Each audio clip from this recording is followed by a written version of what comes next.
Welcome to the For Love and Money podcast, the show where business and social purpose meet to inspire a movement for positive change. Here's your host, Carolyn Butler-Madden. Who ever imagined that toilet paper could be so cool and so loved by so many? Our guest today is Simon Griffiths, CEO and co-founder of Who Gives a Crap, the Aussie B Corp that sells good-looking, forest-friendly toilet paper, paper towels and tissues direct to consumer. Who Gives a Crap donates 50% of their profits to help build toilets for those in need. And as much as Simon loves toilet paper, he helped start the business for its impact, with the company on a mission to improve access to hygiene, clean water and basic sanitation in developing countries. Since founding the company back in 2013, Who Gives a Crap has donated more than $10 million, which is amazing. Simon, thank you so much for making the time to join us today. Yeah, thanks for having me. Glad to be here. So look, Who Gives a Crap started with a very clear purpose to make the world a better place. So I'm curious to hear your thoughts on what role you think, if any, that love has to play in business. I personally think love has a huge role to play in business. There's lots of different ways to think about love. But I think that, one of the philosophies that I could talk about this in many different ways. One of the ways that we would think about this would be that I don't think you can sell a great product or a great service unless you've got a culture where your team feels safe and supported, which I think is a pretty good proxy for loved. And so, everything I think starts with how you treat your team and how your team treat each other. And if they do that with love, then that's something that becomes an enabler for you to have a great product or service that your customers will love. And so, for me, everything starts from love. Yeah, brilliant. And I had a look at your website and your about page. And in that first paragraph, I think I stopped counting the word love after about 6 times that it showed up. It was like, yes, my kind of company, right? My kind of brand. So look, I think most Australians know Who Gives a Crap. We do have some international listeners as well, and I'm really excited to see that you seem to have expanded, and we'll get into that. But just anyway, can you give us the backstory to Who Gives a Crap? How did it come to be? Yeah, I think, the 3 founders, we all have slightly different sort of reasons of why it's important to us. But the original kind of concept came from spending a lot of time looking at development economics and understanding why a lot of big social problems that we have in the world exist, and really seeing that the sanitation problem was one of the biggest. 2.4 billion people without access to adequate sanitation when we started. It's about 2 billion people today. So a lot of improvement, but, a massive, massive proportion of the entire world.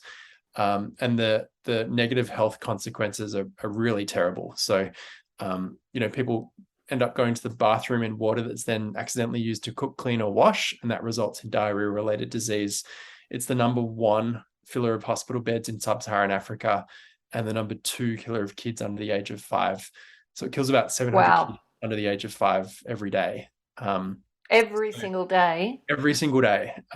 So, it's unfortunately a problem that we truly do know what the solution is. And I think when we looked at all of the research around it, everything said that, every dollar that you're investing into the sanitation space is resulting in a $4 uplift in economic productivity, because people live longer and they're more healthy.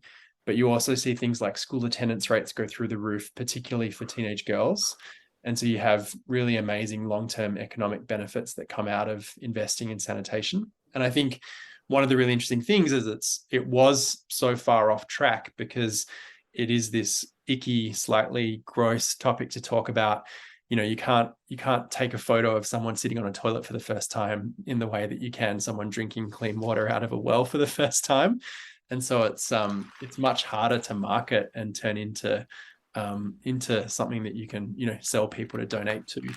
And so the penny drop moment for me was walking into the bathroom and seeing a 6-pack of toilet paper and thinking, oh my God, we should sell toilet paper, use the profits to build toilets and call it Who Gives a Crap. And the reason why that worked was, one, as I've told you this, you've just smiled at me. So it makes you laugh, which makes people want to tell other people about it. It's, quite simple and elegant that people say, how come someone hasn't done that before? And that's usually the sign that you've got an idea that someone will tell someone else about.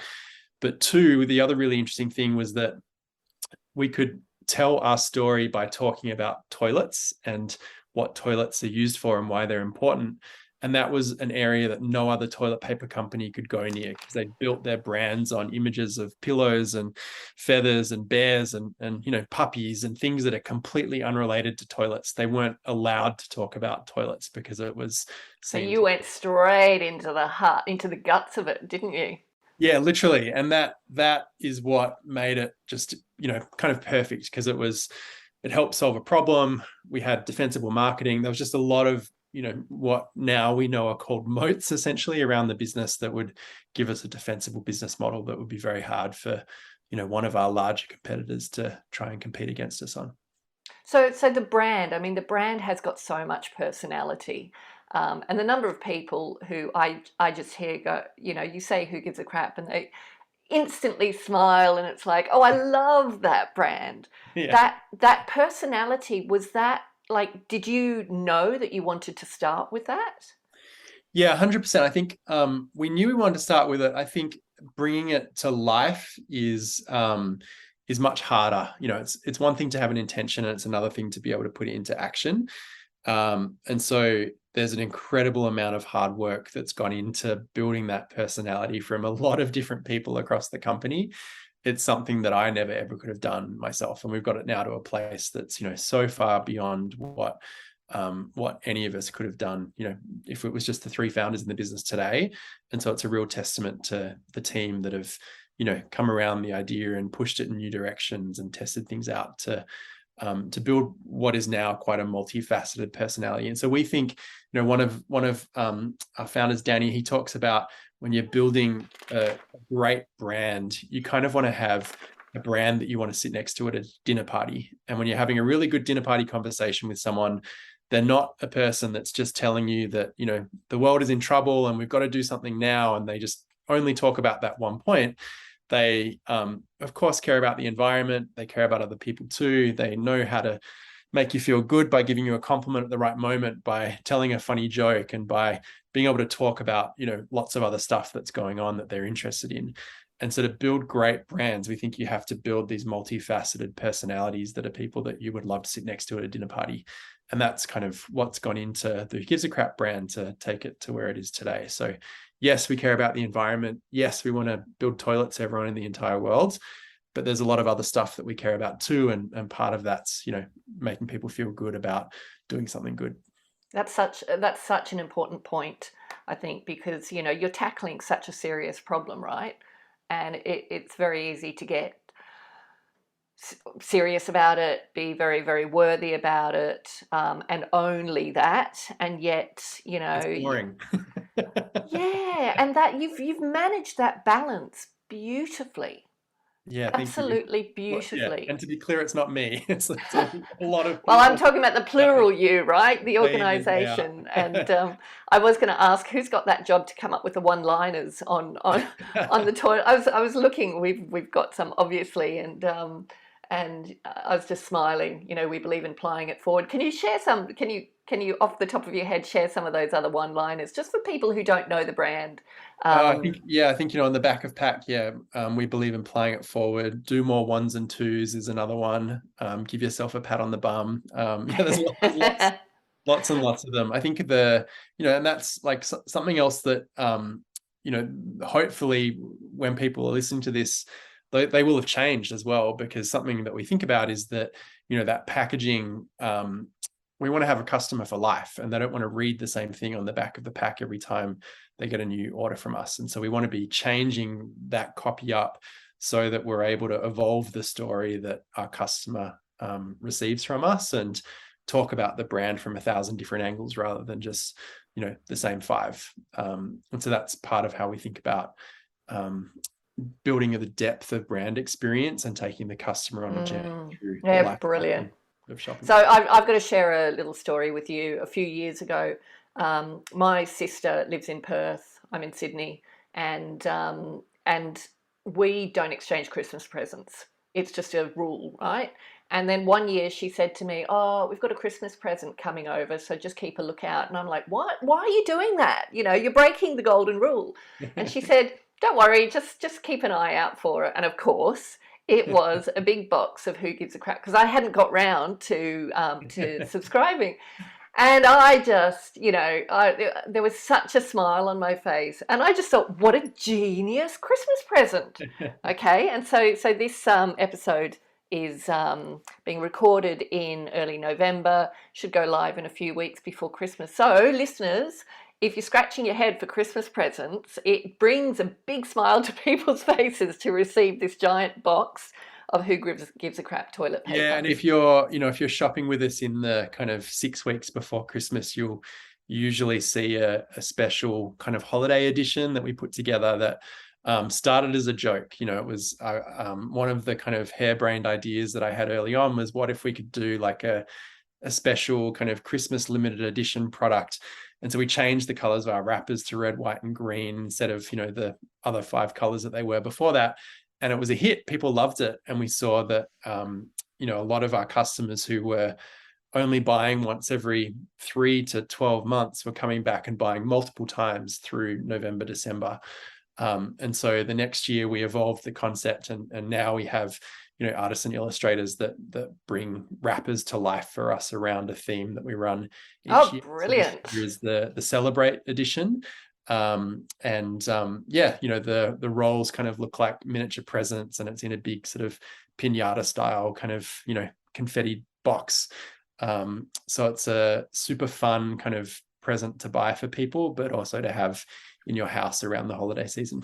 Fantastic. So can we use it as Christmas decorations on the tree as well? Yeah, 100%. Wrap presents with it, make bunting out of it.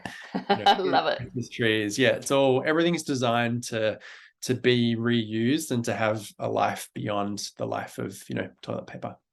Fantastic. Look, I think this is a great moment to dive deeper into your purpose and the impact that you can create. Your mission is to ensure everyone has access to clean water and a toilet within our lifetime, which is amazing. But the scale of that is huge, right? Given the scale of the problem. Did you talk about numbers? Yeah, 2.4 billion.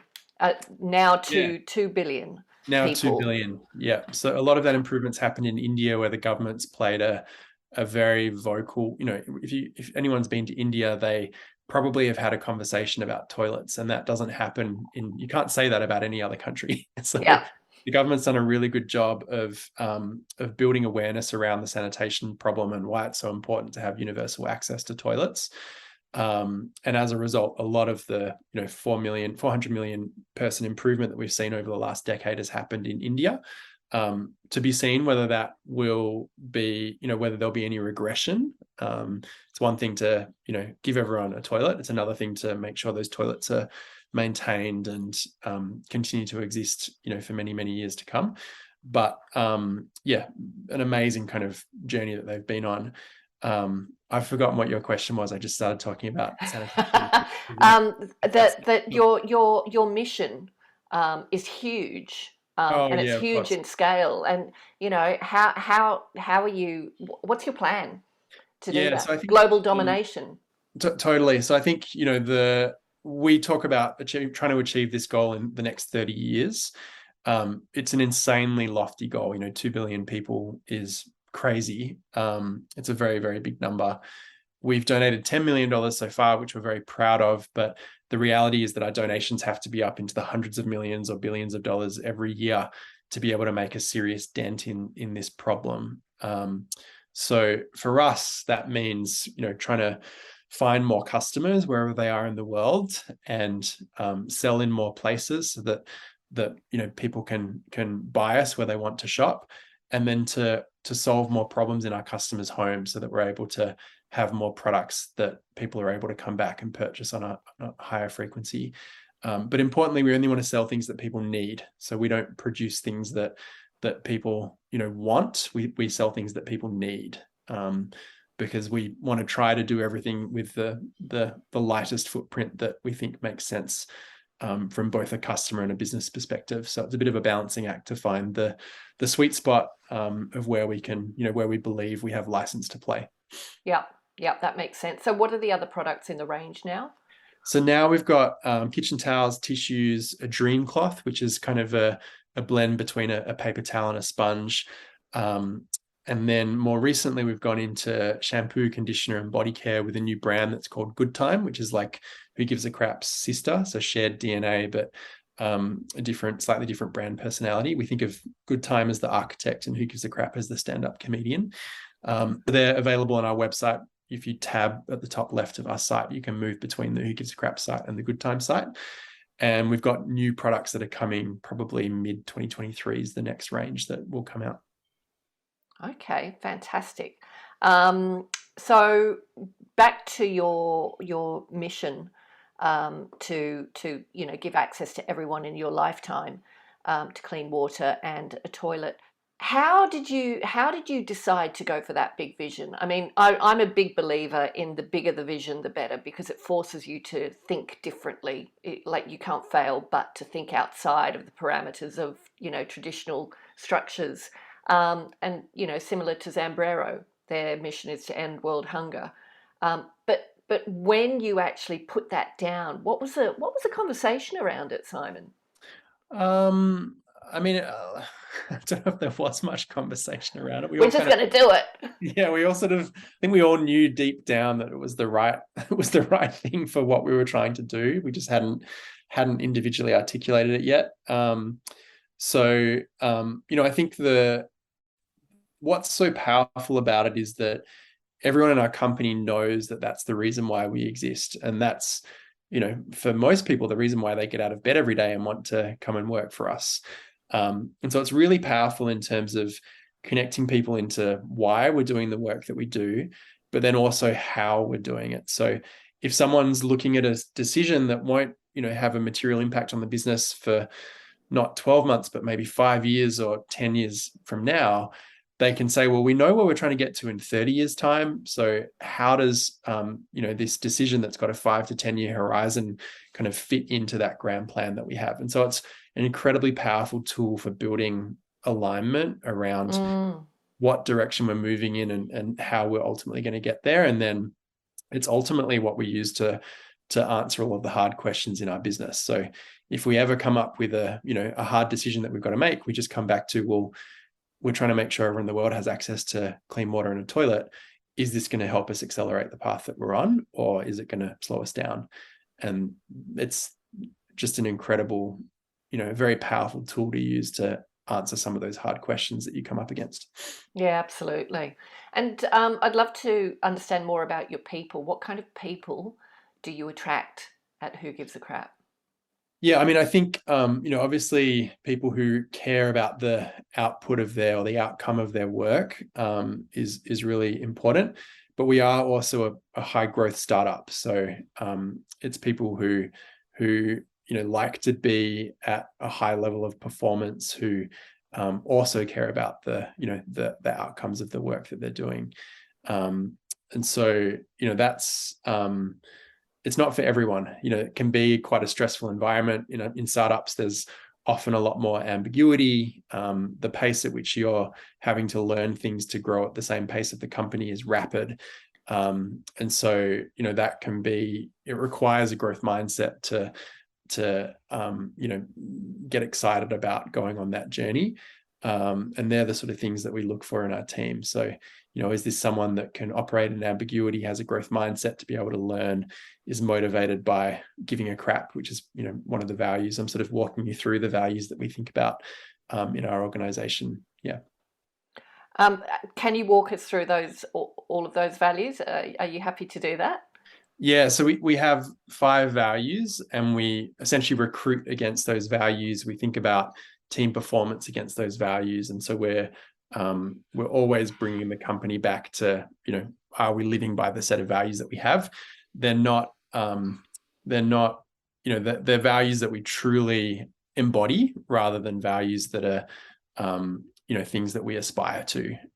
So give a crap, which I think sort of speaks for itself. That's about doing the right thing, whether that's from a sustainability perspective, from a community perspective, from a team perspective.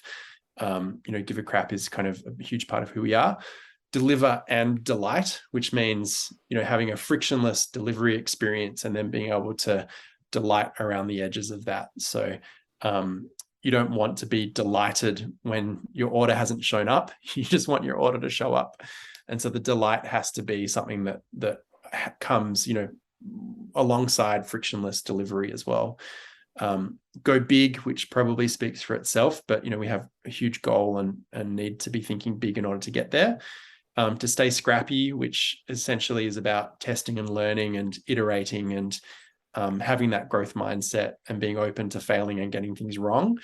But as a result, needing to bring people along for the journey, have them look over things early rather than late so that you can get a read on whether you're on the right track. And to Chembot, which is a Filipino word that sort of has multiple meanings, but sort of means to get a lot of stuff done while shaking your hips, dancing and having a good time. And that's all in to Chembot, did you call it? Yeah, Chembot is the word. We have our biggest nationality in our business is actually Filipino. And so it's also a recognition of the diversity of, who we are as an organization, that our values aren't, all Australian colloquial terms or American kind of terms, but sort of embraces the diversity of who we are as a company. Yeah, love it. That's brilliant.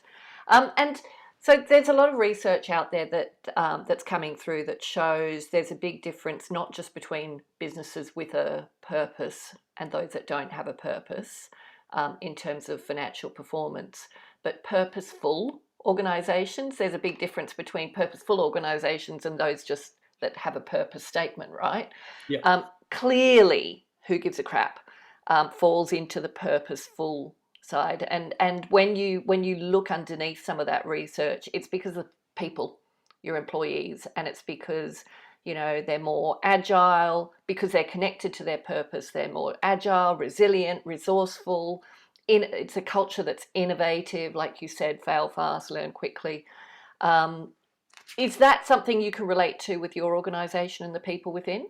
Yeah, definitely. I think that's all the benefits. I think there's a cost that can come with being purposeful from a team perspective as well, and that's that people, particularly when you've got a great purpose that you're working towards, if people fall in love with the purpose but they fall out of love with how the organization is working, then you can create a challenging environment for them, because they will find it hard to go and work somewhere else that doesn't have that same connection to purpose or that depth of connection to purpose.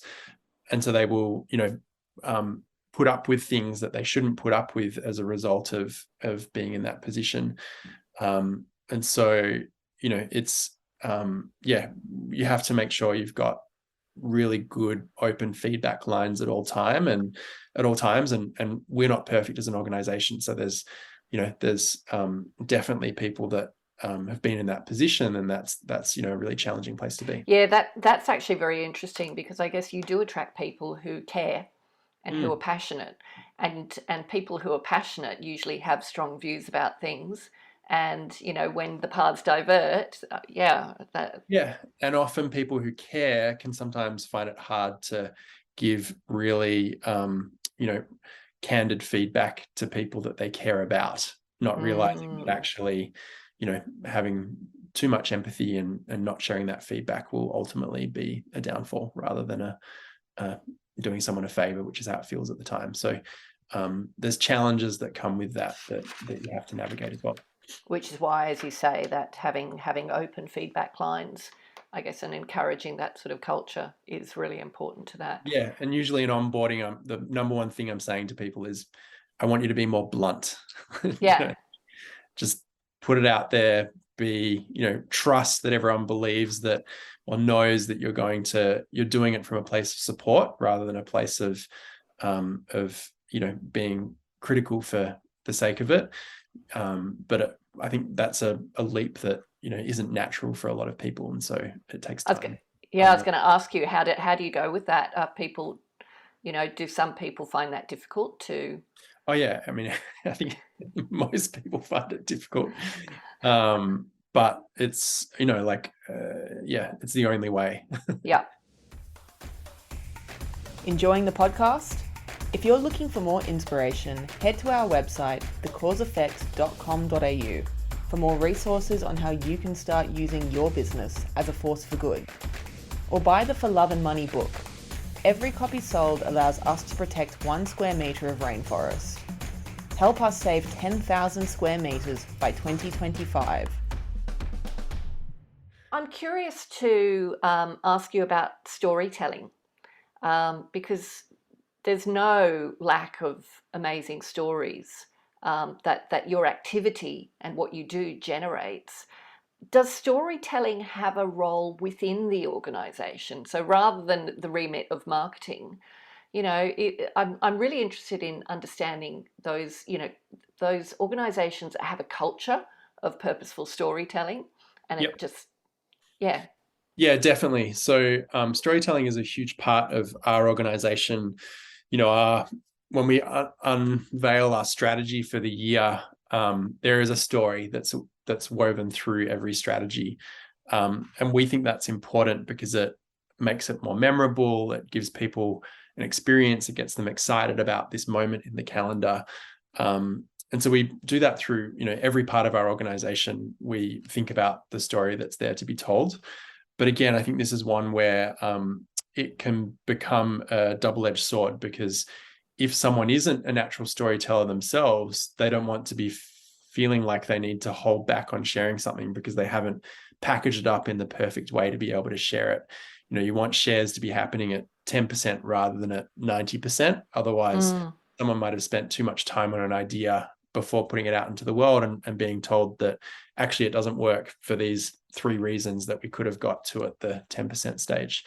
Now we need to iterate on them, but would have been faster to do that, at 10% rather than getting it to 90%. So storytelling is incredibly powerful, but it's a tool that has to be wielded,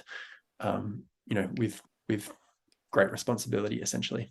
Yeah, and it comes more naturally to some people than to others. But it is, someone shared with me recently a quote from Steve Jobs that the storyteller sets the vision, the values, and the agenda for an entire generation to come. I think it's a quote, which is really powerful, isn't it? And it's Totally. When you think about your story, that is what you've done and you're doing. Yeah, and I think what we really focus on is how you can distill some of these really challenging big ideas down into a few words. And if you can kind of capture it in that really simple way, which is kind of what Who Gives a Crap is all about. There's a lot to it, but the 4 letters of our name really tell you pretty much all you need to know. That's where you get to that really powerful stage of storytelling. Yeah, brilliant. You work with a number of impact partners. Can you tell us about them? So we donate half of our profits, $10 million donated to date over the first sort of 9 years or so of donations. We sort of think about our impact partners as kind of like investment portfolio. So first of all, we said we don't want to do the impact ourselves because there's people out there who know much more about it than we do. We know a lot about toilets, but there's still experts out there who know way more than we do ourselves. So let's find the best people and fund them. And we take a portfolio approach to that funding. So we want to have some blue chip stuff that's the tried and tested, large scale kind of organizations that make up 70% of our portfolio. And they're people like WaterAid, who very good track record, work with relatively big budgets so they can absorb donations large and small from us without blowing their budgets out. And then we have the rest of our portfolio made up of high impact but low volume investments, where they're working with quite small budgets of $1 to $5 million a year. And so if we write them a check for $1 million, it can blow their budget out and they become less efficient with how they go about achieving the impact that they're trying to achieve. And then some high risk, high return investments where they're investing in innovative ideas that will potentially change the sanitation landscape and move the needle much more quickly. And so a great example of that is an organization in Kenya called Sanergy, who work in the informal settlements of Nairobi and now another city as well. And if you've ever been into some of those kind of slum environments, very difficult. You can't drive cars down them. You can't plumb them because the streets don't sort of allow for it. And so what their solution is to have an above ground toilet with a canister you can put a lid on, pull waste out, load it onto a trolley, take it out of the slum, put it onto a truck and take it away for offsite processing. They mix it with restaurant waste, and then black soldier flies consume all of that waste, and they get turned into either fertilizer or chicken feed and are sold. And so it's a way of monetizing the waste stream. Yeah, wow. The bet that they're making is that they can get the cost of a toilet down to about $10 per person per year, because at that price point, it becomes cheaper for the government to step in and fund sanitation for everyone than to allow the economic cost of the sanitation problem to exist in the informal settlements. And so they're at about $20 a head at the moment, and trying to get down to that $10 a head price point.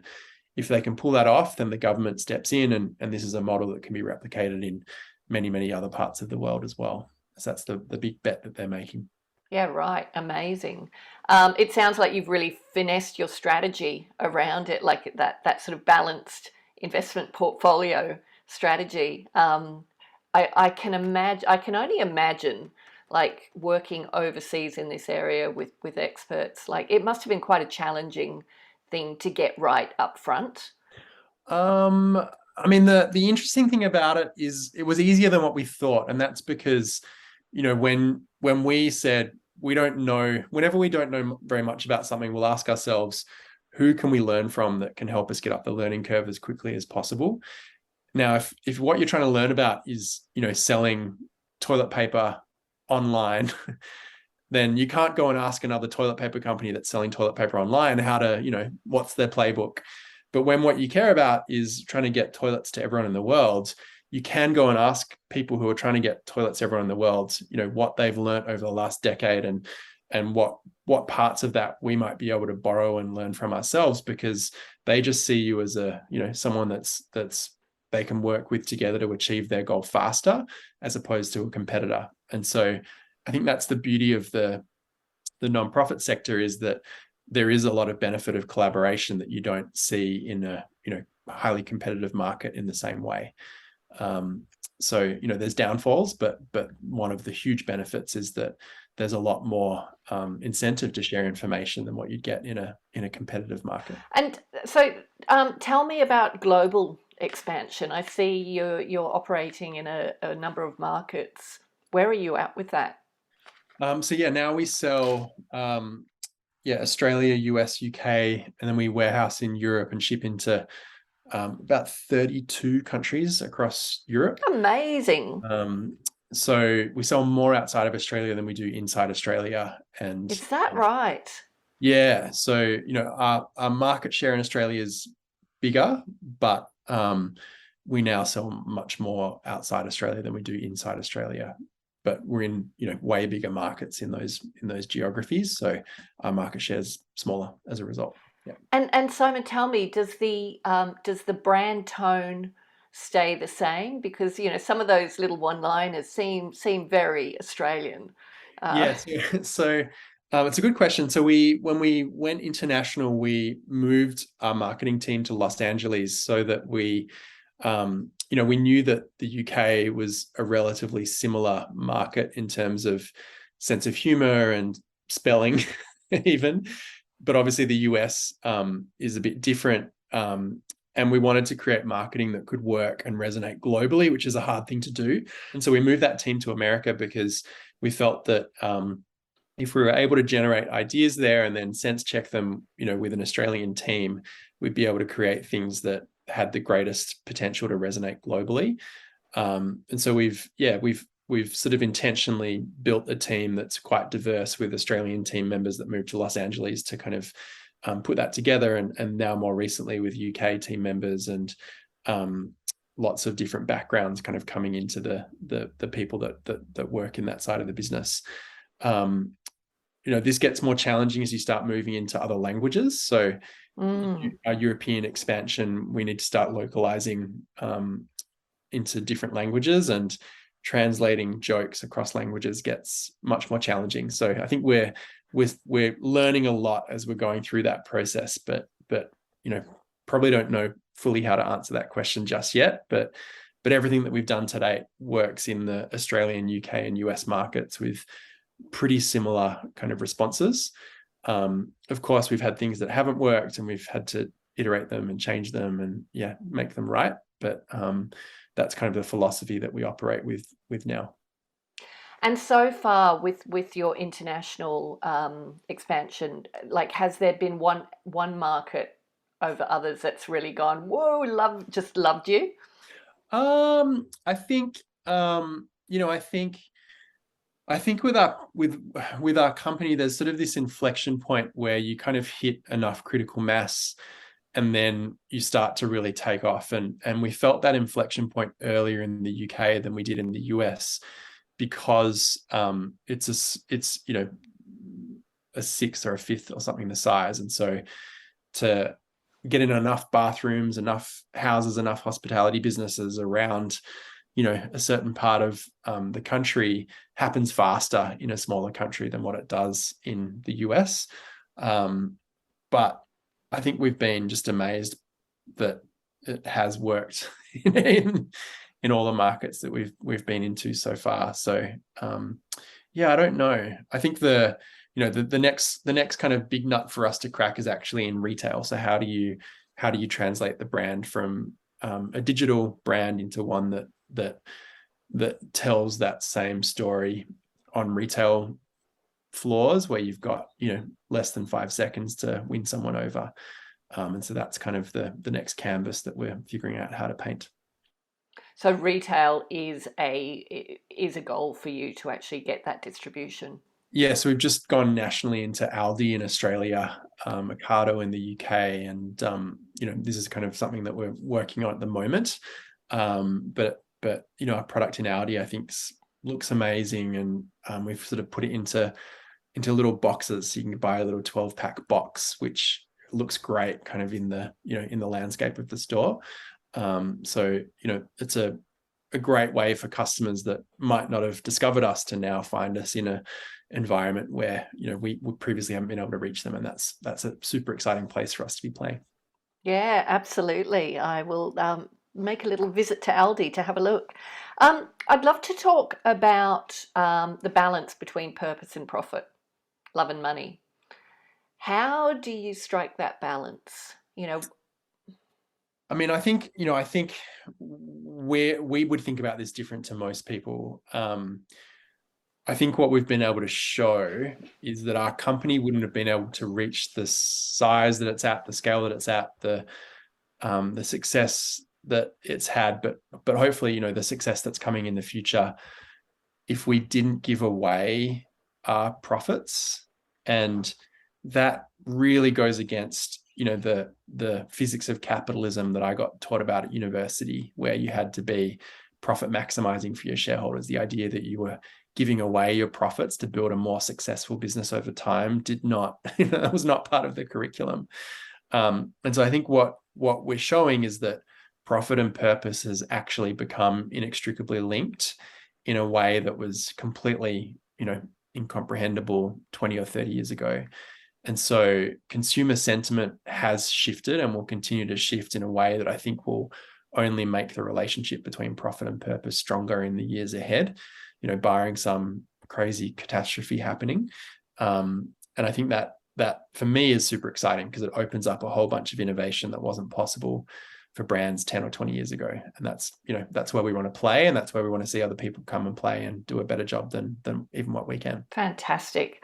I notice I interview a lot of leaders of purposeful businesses and brands, and a number of them have actually talked about Who Gives a Crap as their inspiration. Do you know Dr. Kyle Turner from Pearly?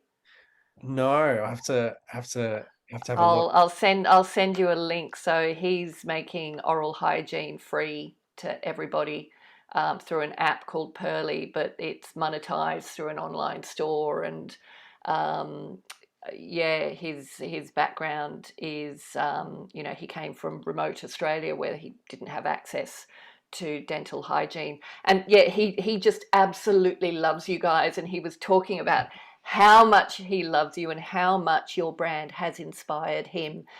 And I've heard that from others as well. And I can see it in other businesses and brands as well. How does it, like, have you thought about that? That beyond your mission, you're actually indirectly inspiring a whole cohort of other purposeful business leaders. Yeah, I mean that's the goal, like, and I think we think about this as what we call good influence. So, if we're truly trying to have impact beyond the sanitation problem, which is where we have to solely focus for the next 30 years, because the goal is so big that if we get distracted, we won't be able to pull it off. But we also want to be able to influence some of the other social problems that exist out there in the world as well. And the way to do that is by inspiring other people to, come along and create many new business models like ours, but even better. And so it's actively a part of, how we think about the role that we have to play. It's probably because we were also one of the earliest, we were right place at the right time with the right idea that's enabled us to sort of be a bit of a lighthouse for the sector. And so we want to, shine that light as bright as we can to try and draw other people into what we're doing. And it's really interesting, just going back to that profit and purpose question. You give 50% of your profits away, and yet you have built a business of substance. You've scaled it, you've gone global, and I guess the question I'd like to ask you is that model showing that that's enough, that you can give away 50% of your profits and you can still be a profitable organisation and build a business of substance and scale it and create employment, wealth and opportunity? Yeah, well, I mean, the reason why we chose 50% wasn't because we wanted to pocket the other 50% ourselves. It was because we truly believed that if we wanted to create the most impact that we possibly could. And when we won a spot to a social business incubator, a lot of really amazing mentors said to us, if you're donating 100% of your profits, which was what the original idea was, I think it's going to hinder your ability to scale, because you won't be able to sell equity in the company because there's no equity in a nonprofit.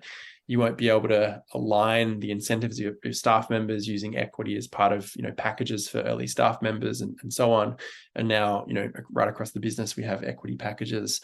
But also donating 100% of your profits each year creates this big cash outflow, which you need to fund with something. And so you're probably taking on debt each year, which makes the business less and less stable over time. And so we took a step back and said, I think they're right. I think, donating 100% of profits would actually hold us back rather than allow us to achieve everything that we want to. But we also want our customers to know that the reason why we're doing this is because of the sanitation problem. So 50% felt like the right number to say, the reason why we exist is because the sanitation problem is here.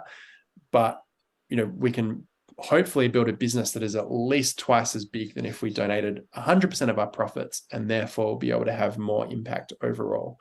And that's, I think, certainly what's played out. Had we donated 100% of our profits, I think we'd be less than half the size of what we are today. And so, that was a big part of the innovation around the kind of mechanics of achieving what we wanted to, that hopefully we'll see a lot more kind of thinking and innovation around in the future as well. Yeah, and the Purpose Conference just happened a few weeks ago, and yeah, the amount of innovation that we saw from the speakers and panelists there was absolutely mind-blowing. I think the purpose sector is absolutely driving the innovation agenda above everybody else. So it's just opportunity on steroids, right? Yeah. Yeah.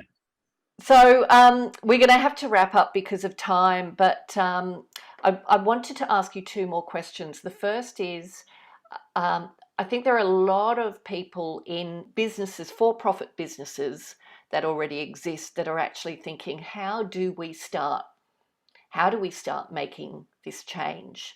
And I know you've started, as a purposeful business, but I'd love to understand if you have any advice for them or for those entrepreneurs who are just, thinking we actually want to start something and create impact from the word go. Yeah, I think the main thing here is that what we've shown is that consumer sentiment has shifted. It's not shifting. I mean, it is, but it's already shifted and it's going to shift further.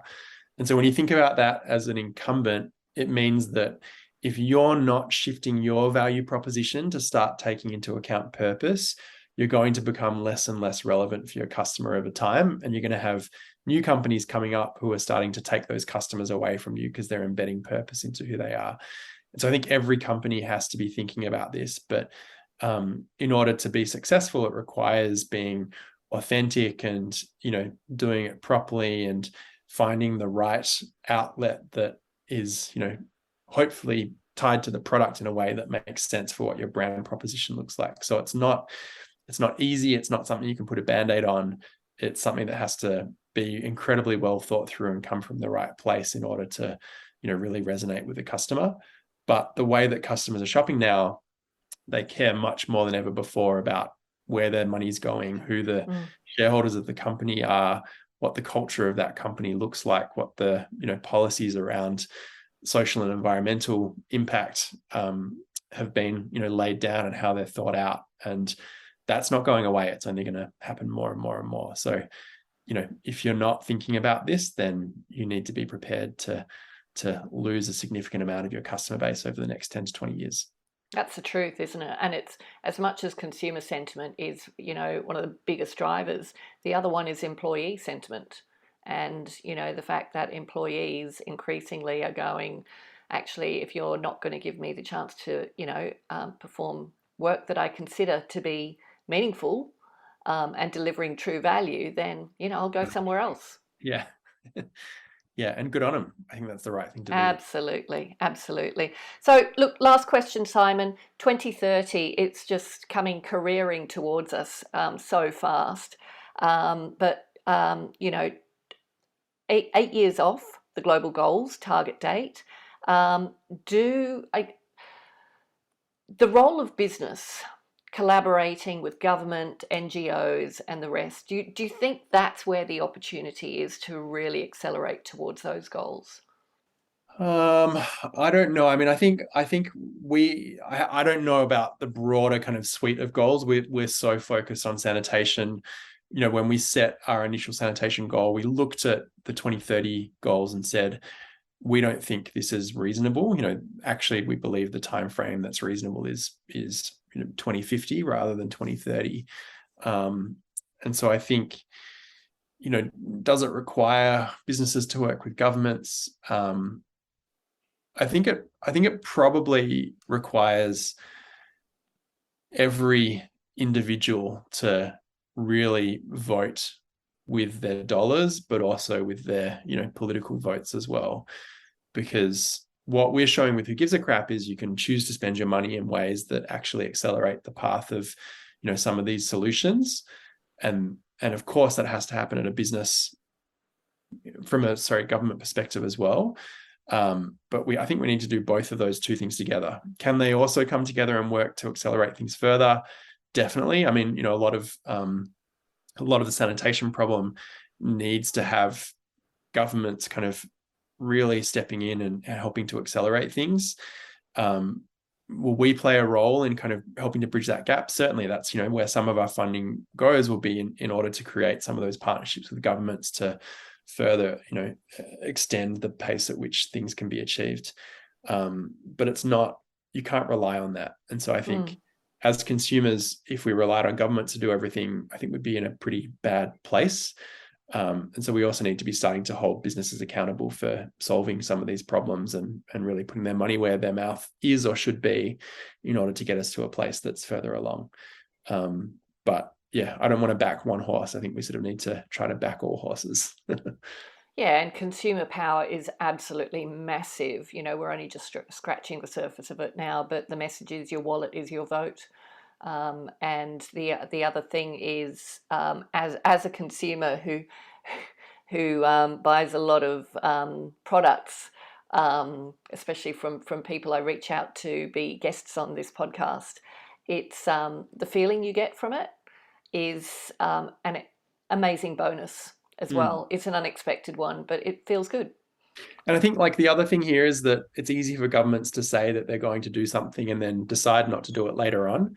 If a company does that, then you can sue them because they've made false claims about, what their marketing is. And so great point. There's actually much greater accountability for businesses than what I think there ever will be for governments, unfortunately. And that doesn't mean that we should give up on governments. We need to try to get them to do more, but businesses, I think, are actually where there's going to be, more accountability for some of these challenges. Fantastic. Simon, thank you so much for joining us on the podcast. I've really enjoyed chatting to you and learning more about Who Gives a Crap. Any call outs for our listeners? No, I mean, if you haven't seen us before, jump on whogivesacrap.org and check out what we're putting out into the world. Or if you're in Australia, drop into Aldi and pick up one of our boxes. But thank you so much for having me. It's been great to chat. Really enjoyed it.